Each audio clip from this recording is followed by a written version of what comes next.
The Colts and Titans, they played on Thursday. We know the Colts won pretty handily, 34-17. In my opinion, oh my God, this game, it was closer than it looked because I think special teams kind of set this game apart.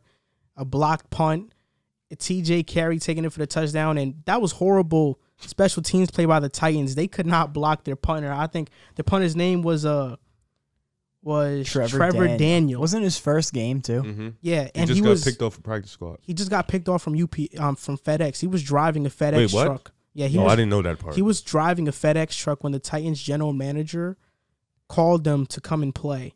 Damn. And their insane. kicker before that, Ryan Allen, he played in week 9. He averaged 50 yards a punt. So people are questioning the decision for them to start this guy, Trevor Daniel, because Ryan Allen was available to play. On top of the block, he also shanked the punt really bad. Like, the block wasn't really his fault. The shank was bad. The shank was and that was on bad. him. And they also, beyond Trevor Daniel, Steven Gostkowski missed another kick. Been inconsistent all year. I don't know. They got problems there with that special teams. So special teams, like, a lot of people forget about it, but it'll separate a team from being good or great. It's important. I want to know your take because, you like to bash the Colts. You like to up the Titans a lot. You said, oh, Titans, easy.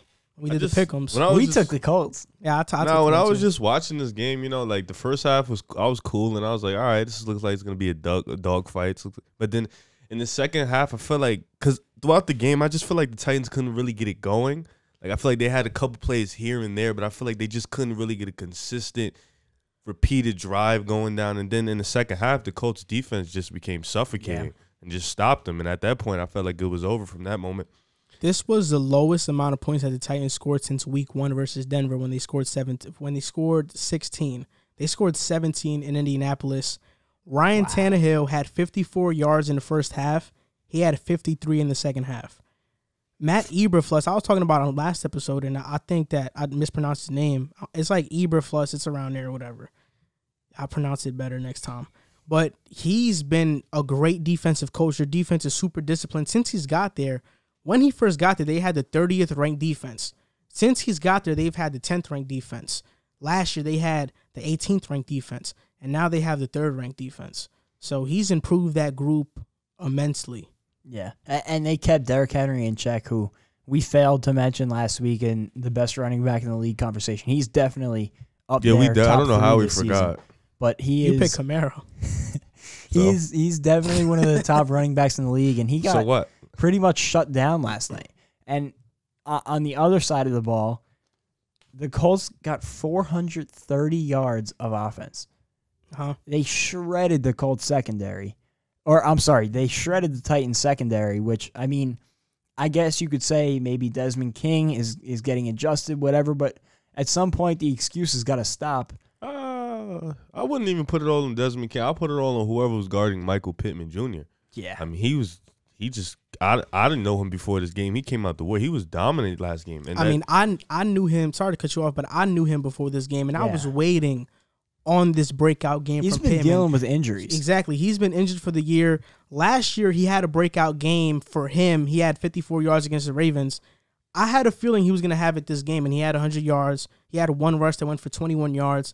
I'm not even sure if it's about who's guarding Michael Pittman because just from what I was seeing, I think there was a lot of zone that Titans were playing because there was this one route that Pittman got open on, and it was because Rivers was reading like the safety to see if the corner route was going to be open. So I think that was zone. In my opinion, they played more zone than man. Yeah, and their coverage was way too weak. Phillip Rivers is not a guy at this point in his career that is really going to beat you over the top. Maybe in his Chargers days, but not anymore. And they were just playing way too far off, way too soft coverage in that zone, and they were just picking them apart. And it just can't happen. At some point in the game, you need to adjust, and it's almost like the opposite happened where they were solid in the first half, and then the Colts come out and win the second half 21-0. The special teams in the second half kind of like was like, damn, that was kind of like the killer for them. The momentum was down. And, the Colts defense was just suffocating them. And I knew eventually, like, in the first half, it looked like they was going to get it going, but you could tell, like, throughout the game, the Colts defense was eventually going to wear them out. You know, it was Yeah. going to wear. It was only a moment. It was only a time where it was going to be where we was going to see the Titans couldn't score, and then we saw it in the second half. They came out, and that defense was just suffocating, and the Titans couldn't get nothing going. They shut them down. Jonnu Smith had 2 receptions. I think A.J. Brown had 1. He dropped that. Yeah, he had a catch he should have Yeah, caught. and I was just going to mention that they had a couple of plays in the ball game that you go back and look and say, man, they really should have won this football game. And the first one that stuck out to me was that A.J. Brown drop. It was first quarter, and they had a chance to pile on the Colts. And A.J. Brown would have had probably a 70-yard walk-in touchdown, and he just couldn't haul it in. And it seemed like that was emblematic of their entire night, the special teams plays that we talked about. There was a couple other plays that you look at, and you're just like, great teams make those plays. I was looking at the box score for Phillip Rivers. He had 300 yards, a touchdown. He had a clean game, but in all honesty, he missed 2 opportunities in the goal line, one to Hines on an out route and another one to Mo Alley Cox on an out route too. And I think he hesitated on it because, in my opinion, out routes are one of the hardest routes and the trickiest routes in the NFL to throw. You have to time it. Yeah, because if the timing is off, it's over. It's a pick 6. That they're so risky. So he could have thrown it to Mo Alley Cox. They got a touchdown on that drive anyway, but because Jacoby Brissett QB sneaked it. I know there's like this thing going around that Phillip Rivers doesn't like QB sneaking. I wouldn't either. Like he doesn't like QB sneaking, which is why they put Brissett in there. Yeah. I mean, I felt like Phillip Rivers for the most part in the game, he was composed. He controlled the game. He was a game manager. So when he saw the tempo. I like the no huddle they was playing for a little bit. Nyheim Hines was playing well. Awesome. He played well. So this was a good Colts win. This was a good Colts win. And I told you guys Nyheim Hines was the best running back on that Colts team. I didn't disagree with you. He was I've seen it throughout this whole year. Look, I like Jonathan Taylor coming out of college. I got deceived by his college production. But most running backs that have these great college illustrious careers, they don't really pan out in the NFL. Especially in Wisconsin, one guy that comes to mind is Monty Ball. Or Monte Ball. God. He was a beast in college. Wow. Alvin Kamara didn't have 1 year in college where he ran for 1,000 yards. Jonathan Taylor was historic in college. Sometimes it just doesn't pan out in the NFL. To me, he just doesn't have a burst. Like, look, this is his snap count percentage the past 4 weeks. Week 6, he took 59% of the snaps. Week 8, he took 34% of the snaps. Week 9, he took 31% of the snaps. And Week 10, last game yesterday, he took 25% of the snaps. Yeah, and he's also dealing with some confidence issues. They mentioned it last week when they got him the early touchdown at the goal line. I forget who was on the call for that game, but whoever it was mentioned he's been having confidence struggles, and it's nice to get him going with the touchdown at the goal line, and he didn't do anything from there. And when you're a rookie and things aren't going your way, sometimes you get caught in a hole, and I feel like he's gotten himself caught in that hole and has not found his way out. Not to mention, Nyheim Hines is only going to keep playing better. So with that being said, and when Marlon Mack comes back next season or whenever he comes back, Taylor's going to get dropped further down the depth chart. So he has to get that confidence back in order for him to play. And to your point, one more thing I wanted to add to the point you made about Phillip Rivers, taking him out on the QB sneak. They also, if you remember, took him out for the Hail Mary attempt last week. Yeah. I forget if it was at halftime. It was before the half. And they took him out and put in Jacoby Brissett. So I think in a way they're trying to protect Phillip Rivers in his older age. Yeah, not only that, but I think, and in that play specifically, the QB sneak, they don't want Phillip to get hurt. Yeah. I don't think he wants to, but the Hail Mary, it's just that Phillip Rivers can't throw that far. Yeah, it makes sense. So they put Brissett in there. But honestly, the Colts' offense isn't good.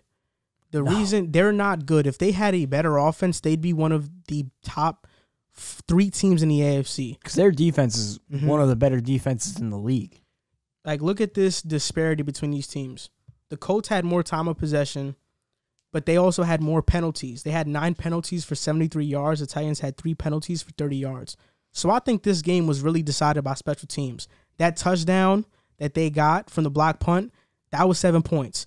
The botched punt, that led to touchdown. 7 points. That's 14 points right there. The field goal. And all those things, special teams, beyond the numbers of what it's giving you, momentum-wise, you can't even scale out how much of a difference it is starting out at the 50-yard line as opposed to the 20-yard line or something like that. So, I think the momentum plays so much more. You have a nice possession, and Gostkowski misses the field goal, and it's like all of that work was for nothing. It's demoralizing when your special teams doesn't play well, and it killed them last night. I mean, I know me. I have the Colts winning this division. I don't know if you still are picking the Titans. I'm still raw with the Titans. I have the Colts winning this division. I think it's going to be really close. I'm raw with the Titans. 'Cause I think this game was more about the Titans beating themselves than the Colts beating them. So no, I think this was about the Colts beating them. Their defense figured them out. I think that's beating them. They was up 17-13. Even with a few mistakes they made, they could have piled on the lead in the first half. They didn't make those mistakes. Second half was a lot of special team errors. You could go either way with it, but I'm a ride with the Titans. I think that game, like we was talking about before, that last game they play is going to be really the decider. I'm also going to ride with the Titans. I just think that they have a more talented group, and I think that Mike Vrabel will get them back on track. I think the Colts can win it, but I feel like if the Colts win the division, it will be more the Titans losing the division than the Colts winning it, as cliche as that sounds. They face again in 2 weeks. Boom. The Titans need that one. Hey, what's up, guys? You just finished watching a clip of the Pick a Side podcast. My name is Joel Moran. My name is Jack Barteck. And my name is River Brown. And we are your hosts for this podcast. We want to thank you guys for watching the clip. Like, subscribe, and comment, and share if you would care to, because it helps us grow. And we're trying to make this a full-time thing. Thank you guys for watching. Thank you guys for supporting, and see you next time.